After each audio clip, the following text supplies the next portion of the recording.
The fight for a moral society begins in your own head.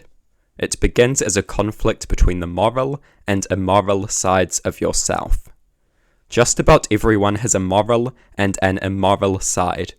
We are capable of great good and great evil, and this potential necessitates moral conflict within ourselves concerning how we are to behave. We must acknowledge, restrain, and crush our moral tendencies. Greed, tribalism, hatred, spite, envy, and many other deeply harmful human tendencies must be dealt to. Acknowledging, restraining, and sometimes outright crushing these tendencies is essential to both creating a good society and living good lives as individuals. These tendencies are ultimately destructive to both others and oneself. If allowed to get out of control, they will subject the individual to a vicious, immoral, meaningless life of enslavement to the worst parts of human nature. The first step is to understand and acknowledge our capacity to act immorally.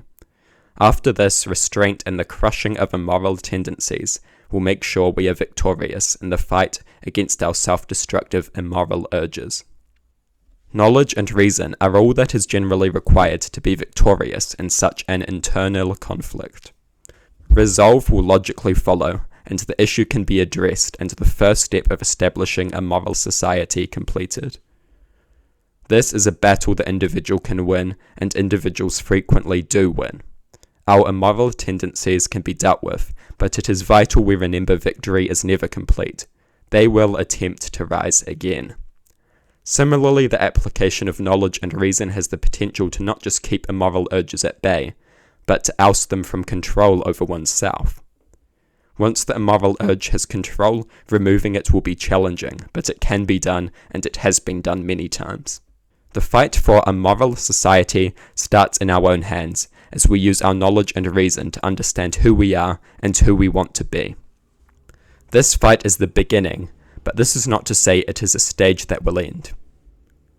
We must stay cautious for our entire lives to not let our guard down in this conflict. Some have become preoccupied, fighting immoral systems, ideas, and people. They have forgotten the immorality within them and have been led to commit grave immorality in the name of fighting external immoral actors. This is what will naturally occur when we do not understand where the fight against immorality first begins and most importantly continues for as long as we live. We must understand, acknowledge, control, and crush our moral urges first and foremost at all times. Once this has been mastered, we are fit to truly begin the fight against immoral systems, ideas, and those who have not yet managed to defeat their immoral tendencies and capabilities. This is not to assign more free will to this matter than it deserves. It deserves precisely none, but the conscious cognitive processes of our interior, our thoughts and reasoning are undeniably of importance to the kind of participants we are to become in interaction.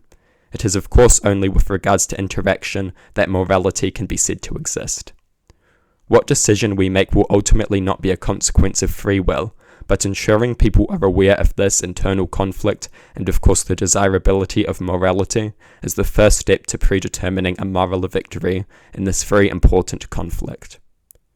Our enemies are simply those who by bad luck of circumstance have failed to win their own fight against immoral urges.